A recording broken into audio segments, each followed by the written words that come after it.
Hello again, Brad from KLR Automotive, and today I want to talk about the high-low intermediate cluster in the LT95 gearbox. The LT95 has long been considered a very strong gearbox, but its Achilles heel has always been the high-low selector assembly on the intermediate cluster in the transfer case. The usual problem that we see is jumping out of high range and less commonly jumping out of low range. There's a number of reasons for this, and you usually don't know until you pull it apart to find out. But the first thing that's worth checking is to make sure there's nothing fouling the selector linkage from the high-low lever running back to the transfer case.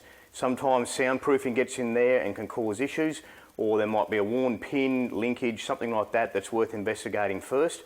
However, in most cases, you're going to be pulling the intermediate cluster out to fix the problem. So what we have here is the intermediate cluster out of one of the military LT95A gearboxes. These are quite simple to remove.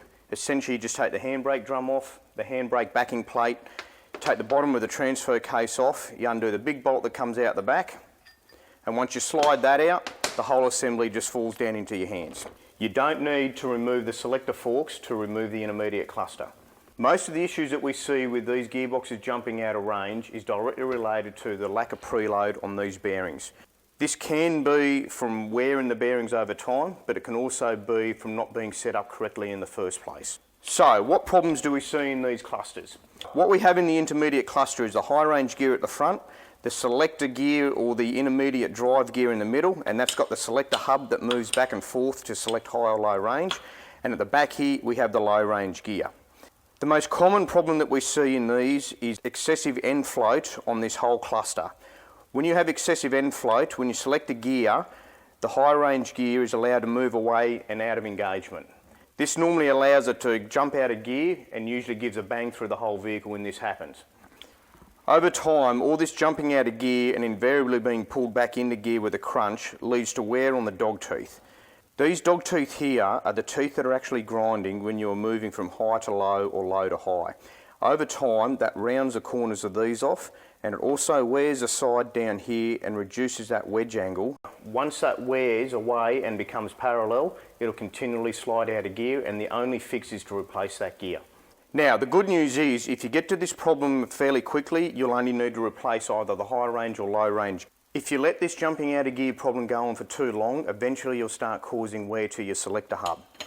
Now you can see on this one, the corner of each tooth has been chipped and rounded off, and if you have a look at this one here, almost half the tooth is missing. So here we have a brand new high range gear with unused dog teeth. You can see the front of the tooth has a much more defined sharp edge, and when you look at it from the top, the wedge angle is much more apparent.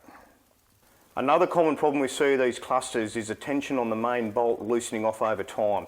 This is usually due to these dowels on the threaded boss either falling out or wearing away, and you can see on this one, one's missing altogether.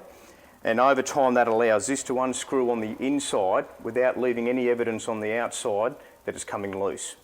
When this happens, the whole assembly is allowed to move back and forth, and you can see on this one the grooves where the bearing's been hammering into it, and the shim here has damaged the face. What I have here is a rather extreme example. You can see the groove's worn down to probably about 0.5 millimetre deep, and in this one it actually smashed the corner off it. So the underlying cause for these clusters jumping out of gear is usually excessive end float. Whether it's because of this coming undone, wear in the bearings, once you have excessive end float, when you select the gear, that gear can then move away from the selector hub and it'll pop out of gear. Regardless of the cause for this excessive end float, the fix is always the same. You have to remove this cluster, you have to pull it apart, and you have to work out what's actually damaged and replace it as necessary. So, after all of this, what do we diagnose with this one? This one was essentially a classic example of excessive end float, and it's hammered various bits and pieces in here. So what we're going to do with this particular cluster is replace his threaded boss with a new one. It will end up with 6 new bearings in there. Use genuine or Timken. His original bolt is still usable, however if you have the step bolt, we highly recommend you replace that because they are prone to failing and breaking in half. And we'll also be fitting one of our KLR modified high range gears. This gives greater tooth engagement in high range. And then other than that, we'll be putting new dowels in the back, new dowels in the threaded boss, setting it all up correctly with the correct preload on the bench, and to do that you have to use a dial gauge. The military workshop manual has a very clear and precise procedure for setting this up. If you follow that, you cannot go wrong. Now, for those of you at home who don't want to tackle this job, you can do what this customer has done and pull the assembly out. You can send it to us, we'll pull it apart and diagnose what it needs, provide a quote, and then send it back to you as a complete assembly ready to go back into your transfer case.